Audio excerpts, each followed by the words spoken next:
छान आहे. कुठं आणलं? आणलं नाही, मीच बनवलं. हो हो, गुड. थँक्यू. ते असंच काहीतरी बनवत असते मी, टाइमपास. तुम्ही खरंच कैवल्याला घेऊन जायला आला? हो, म्हणजे विचार तर तोच आहे, पण तो यायला हवा ना. नको यायला. हा, नाही म्हणजे तुम्हाला तर माहितीच असेल ना किती हट्टी आहे तो. खूप हट्टी आहे, पण असं असं सहज रेडी नाही होणार गब्बू यायला. मी त्याला गब्बू म्हणते आणि तो मला ससा म्हणतो. सिक्रेट आहे आमच्यातलं, गब्बू ससा ससा. मी काय म्हणत होते? हा, हट्टी आहे तो खूप, पण मनाने खूप चांगला आहे, खूप अंडरस्टँडिंग आहे. म्हणजे आपला असा एखादाच बेस्ट फ्रेंड असतो जो आपल्या सोबत असला की आपल्याला खूप सेफ वाटतं ना, तसा आहे तो. हो, मी समजू शकतो. मला खरंच वाटतंय कैवल्य येईल तुमच्यासोबत. सॉरी, म्हणजे काय पण बोलत असते मी. आता बघा ना, उद्या माझे मॉम डॅड मला घ्यायला आले तर मी पण जाईल ना त्यांच्यासोबत. काय पण ते येणार नाही, ते वेगळं. आम्ही कैवल्याला भेटायला आलो तर चालेल ना? नाही नाही नाही, म्हणजे रोज नाही येणार, पण एक वीक मधून एक 1 2 4 डेज. एक दिवस कसं भेटणार ना? नाहीतर त्याचा मूड झाला आणि तो इकडे भेटायला आला तर चालेल ना? अगं, काय चाललंय तुझं? मी काय त्याला तुमच्यापासून हिरावून घ्यायला नाही आलोय. म्हणजे तो परी कथेतला राक्षस असतो वगैरे तसं. हा, अगं, तो तुमचाच मित्र आहे आणि तसाच राहणार. मी माझ्या मुलाला घेऊन जायला आलोय, तुमच्या मित्राला नाही.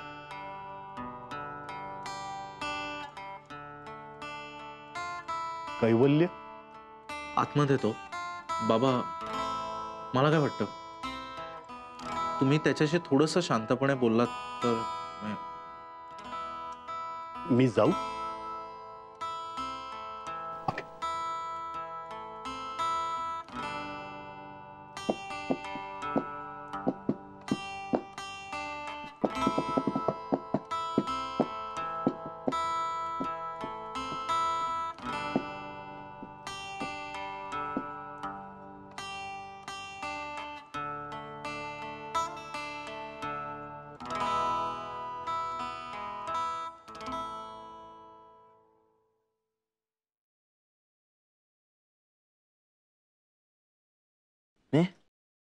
कपडे धुवून झाले सगळे.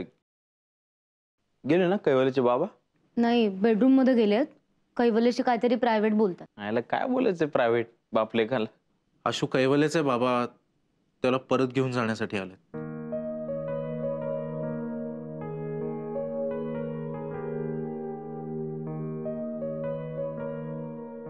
असे काय बघताय मिस्टर वसंत कारखानीस? माझ्या घरात मीच ऑकवर्ड होतोय. कैवल्य, घरी येतोस ना? कुठे? घरी. कोणाच्या? तुमच्या? अरे, तेही तुझंच घर आहे. वाटलं नाही हो कधी ते माझं घर आहे असं. आईचं प्रेम सोडल्यास त्या घरात आवडेल मला असं काहीच नव्हतं. मोठं होतं, खूप स्पेशियस होतं, पण त्या घरात ना एक रिकामपणा होता. एक अद्भुत रिकामपणा, भूतासारखा खाऊन टाकणारा अद्भुत रिकामपणा.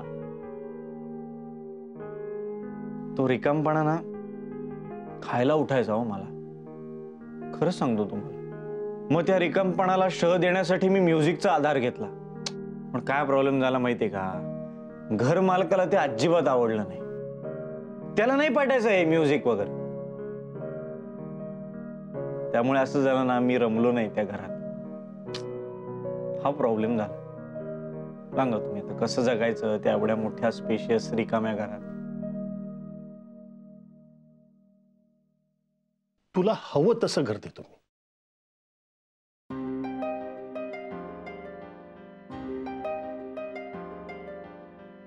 ओके, तर ही ऑफर आहे का तुमची? हवं तसं घर द्याल तुम्ही, ओके. नाही पण काय माहितीये का मिस्टर वसंत कारखानीस, मला हवं तसं घर मिळालंय ऍक्च्युली मला. हे बघताय ना तुम्ही, हे माझं घर, हेच आता माझं घर आहे. थोडस छोटं आहे घर, त्यात आम्ही 6 लोक राहतो, 3 मुलं 3 मुली, त्यामुळे गिचपीड होते, अशी स्पेस मिळत नाही आपापली कधी कधी. त्यात प्रत्येकाच्या सवयी वेगळ्या आहेत, आवडी वेगळ्या आहेत, त्यामुळे खटके उडतात, इरिटेशन वगैरे होतं, भांडणं पण होतात. हा, असंही होतं कधी कधी एखादा माणूस तुमच्या आयुष्यात थोडा जास्तच घुसतो, কিন্তু खूप राग येतो तसं झाल्यावर. असं आहे ना मिस्टर वसंत कारखानीस, जेव्हा कधीच कोणीच तुमच्या आयुष्यात घुसत नाही ना, तेव्हा जो एकटेपणा वाटतो ना, तो काय सांगू तुम्हाला, तो एकटेपणा असा माइंड ब्लोईंग असतो, असा अद्भुत असतो. आणि तो जो एकटेपणा आहे ना, हा माइंड ब्लोईंग एकटेपणा, हा मला ना तुमच्या घरात मिळायचा, माहितीये का, फार छान मिळायचं तुमच्या घरात. मी चुकलो रे, मी चुकलो तेव्हा. नाही येत आलं मला तुला समजून. नाही नाही नाही नाही नाही नाही नाही मिस्टर वसंत कारखानीस, नाही नाही. अहो तुम्ही तुम्ही तुम्ही गैरसमज करून घेऊ नका. हे बघा, प्रश्न समजून घेण्याचा नाहीच आहे. आणि काय माहितीये का, प्रत्येक बाप हा थोड्याफार प्रमाणात मुलाला समजून घेण्यात कमी पडतोच. ऑब्वियस आहे ना, कारण ती दोन वेगळी माणसं असतात. आणि अगदी खरं सांगायचं तर कुठलाच माणूस दुसऱ्या कुठल्या माणसाला पूर्ण कळतच नाही आयुष्यात कधी. त्यामुळे तुम्ही मला समजून घेतलं नाही त्याचा मला राग नाही, पण माझ्यातल्या कलाकाराचा जो तुम्ही इन्सल्ट केलात त्याचा त्रास होतो खूप, असं चर्र होत म्हणजे. आणि ते नाही का तुम्ही माझी गिटार जाळून टाकलीत बघा, हा ते काय व्हिज्युअल होत, स्टनिंग, अद्भुत व्हिज्युअल होत. ते सतत आठवत राहतं, फ्लॅश होत राहतं माझ्या डोळ्यासमोर. हा, आणि तो तुमचा डायलॉग काय म्हणला होता तुम्ही तेव्हा, कैवल्य तू राजा हो, कारण की अनेक कलावंत हे राजाकडे आश्रित असतात.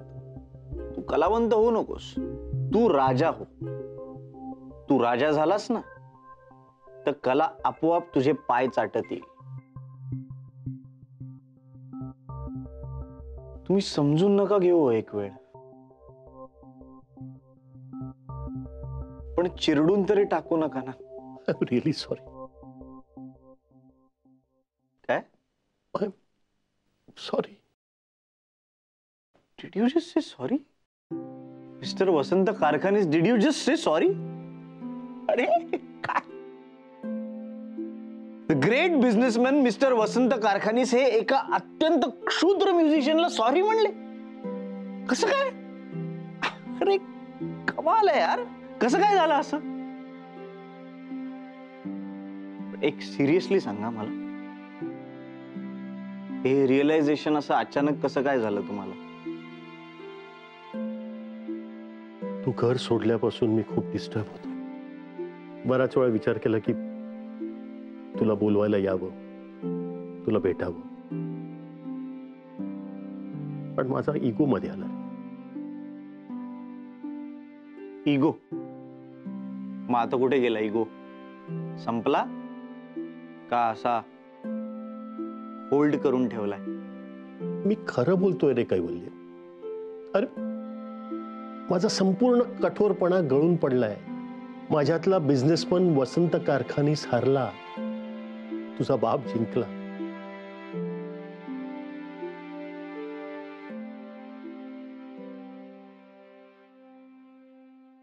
ड्रास्टिक चेंज, एवढा ड्रास्टिक चेंज कसं काय?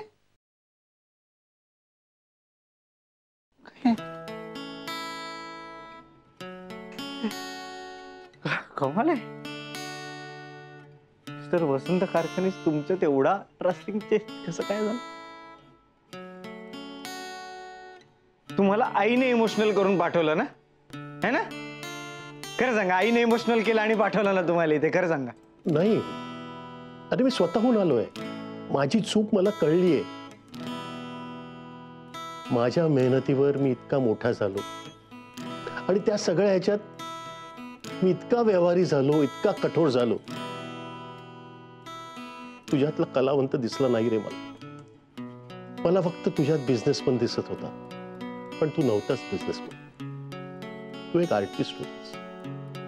पण मला हे कधीच कळलं नाही. तुझं कलावंताचं मन मला कळण्याच्या पलीकडचं होतं.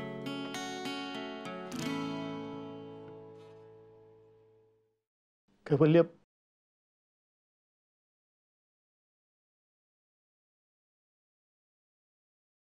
तू तू हवं ते माग.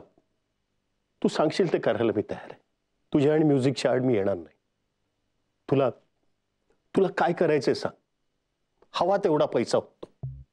तुला तुला म्युझिक अकॅडमी काढायची, आपण काढू. तुला तुला म्युझिक फॅक्टरी काढायची, यू जस्ट टेल मी. सांग मला, आपण काढू ती.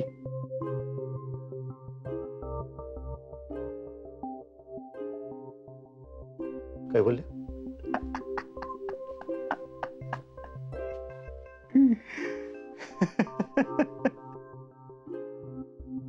You haven't changed, Mr. Vasant Karkhan.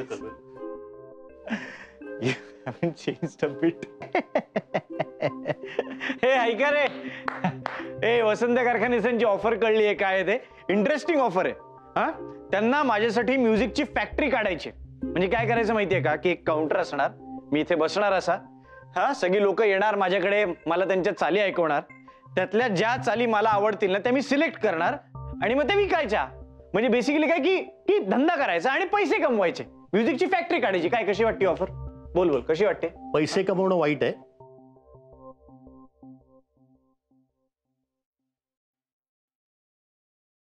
अरे, कलावंताच्या सुद्धा बेसिक गरजा असतात आणि त्या पुरवल्या ना तर तो उत्तम काम करू शकेल. तुमच्या माहितीसाठी सांगतो, काय ना, तुमचं घर सोडल्यापासून माझ्या गरजाच कमी करून घेतल्यात मी. या रेशमाला विचारा, हिच्या हातचे पोहे खाल्ले ना की तृप्त होतो मी. ए आशू, यांना सांग रे, मला कुठे चाली सुचण्यासाठी हिल स्टेशनला जायची गरज नाहीये. टॉयलेटमध्ये बसूनच चांगल्या चाली सुचतात मला. तुमच्या घरी असताना सुद्धा तुमच्याकडनं काही फारशा अपेक्षा नव्हत्या माझ्या. कधीतरी एकदा जवळ बसून एवढं जरी विचारलं असतं की काय कैवल्य, काय कंपोज करतोयस नवीन, ऐकव तुझी एखादी ट्यून, तरी बरं वाटलं असतं मला. किंवा नुसते माझ्या शेजारी बसून 4 शब्द जरी बोलला असतात ना तरी मी समाधानी असतो. फार काय नाही रे, बेसिक गरज आहेत मला. अरे, म्हणून म्हणतोय घरी चल. आता कुठला बाप त्याच्या मुलाचं वाईट चिंतेल? मला ह्याचं काही कळतच नाहीये. आता ह्याचा तो मित्र आहे ना, तो म्युझिकवाला अनमोल कुमारच. ओ अच्छा, असं झालंय का? माझ्यासारखा म्युझिकवाला असलेला अनमोल कुमार भेटला होता तुम्हाला? बर, मग काय, त्यांनी त्याची कंपनी काढली ना, तो आता झालाय ना सेटल. मग तू तशीच एक कंपनी काढावीस असं जर मला वाटलं तर त्याच्यात काय चुकलं? माझ्या लक्षात. सो बेसिकली अनमोल कुमार सारखं आपल्याला म्युझिकचा धंदा करायचा आहे. हा, तो बाजारात मांडायचा आहे आणि नंतर त्याचा सोहळा करायचा आहे. राईट? इनफ कैवल, जस्ट स्टॉप इट ना. नुसत्या कलेला मोल नाहीये, पैसा हा लागतोच. अरे, तुला कळत नाहीये का मी काय सांगतोय ते? नुसत्या कलेनं मोठा होता येत नाही. पण मला मोठं व्हायचं कोणी सांगितलं तुम्हाला? मला मोठं व्हायचंच नाहीये, मला समाधानी व्हायचं. अरे, मग घरी राहून हो ना.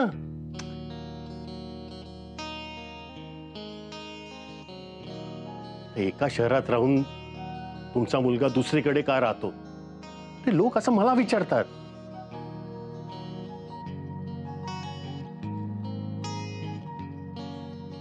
अच्छा, म्हणजे त्या सगळ्या प्रश्नांची उत्तरं तुम्हाला द्यावी लागू नयेत म्हणून तुम्ही इथे आलात का?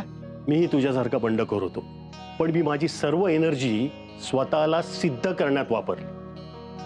तुझ्यासारखा असा मित्रांबरोबर टाइमपास करण्यात नाही.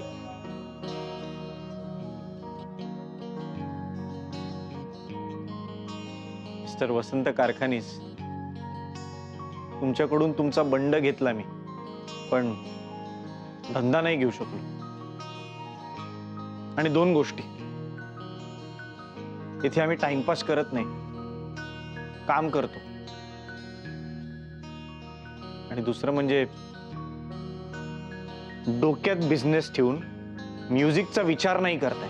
अरे मी बिझनेसचा विचार करतो म्हणूनच डॉक्टर हाजर निसांची अपॉइंटमेंट घेऊन दिली.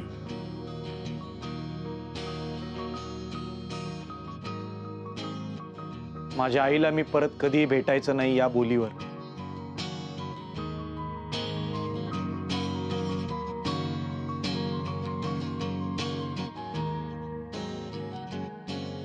पण भेटलाच असं ना तिला, आली होती ना तुला भेटायला. मी पण तुमचाच मुलगा आहे ना, शब्दाचा पक्का. नाही भेटलो तिला. आली होती या घरात, पण मी जिन्यात बसून राहिलो.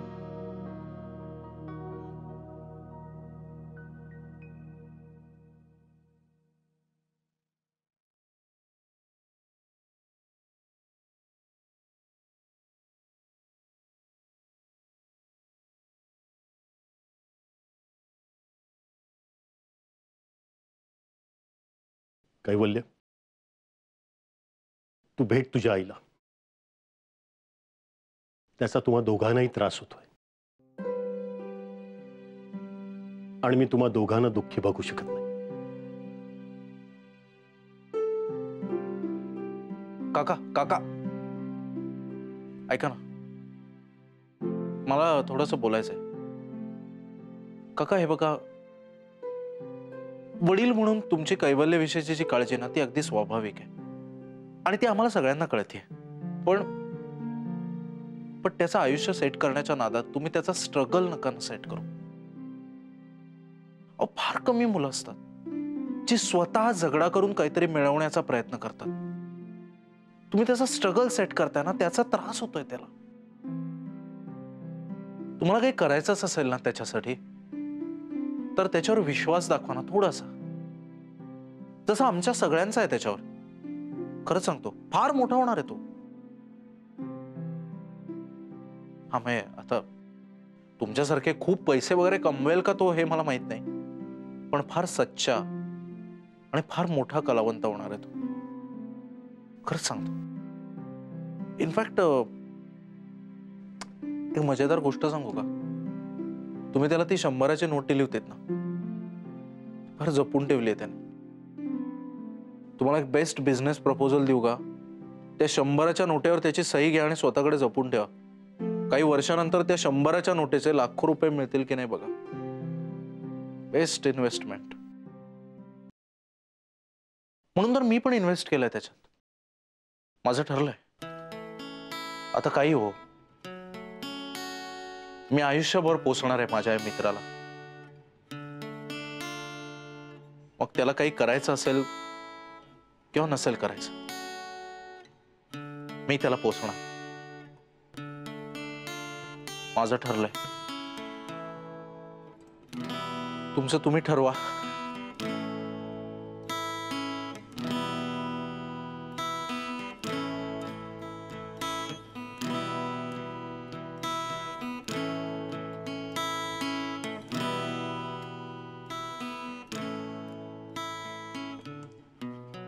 कुठे बॅग कुठे? चल, केशव लॉजला सोडायचं आहे ना तुला. चल. ए काय चाललंय? इकडे मा. काय होतंय सुचित? जाऊ दे त्याला, जाऊ दे. इतके धोकादायक मित्र नको आहेत आपल्याला. तुझं काय बोलतोय तू? सायको झालंस का याच्यासारखं तू पण? नाही नाही, खरंच. काय केलंस तू? स्वतःच्या आईला न भेटण्याच्या किमतीवर माझ्या बहिणीसाठी डॉक्टरांची अपॉइंटमेंट मिळवलीस. फार धोकादायक आहेस तू. सॉरी. मी मुद्दाम नाही सांगितलं रे तुला. तुला सांगितलं की तू असं सेंटी होतोस आणि मग मिठी वगैरे मारतोस. मला नाही आवडत आहे तसं. सांग त्याला. पण आता मी मूर्खच आहे ना. मला माफ करशील का? मला वाटायचं पियूसाठी आजपर्यंत सगळ्यात जास्त मी केलंय. पण माझ्यापेक्षाही जास्त तू केलंस आणि त्यावरच भांडलो. मी तुला म्हंटलो की हा आमचा फॅमिली मॅटर आहे, आमच्यामध्ये पडू नकोस.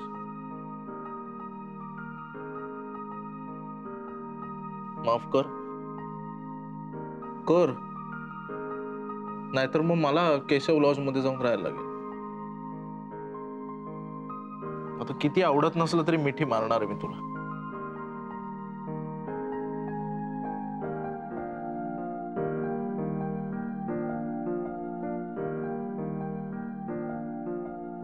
बघ सांगितलं होतं ना, कोणी कुठे जात नाही.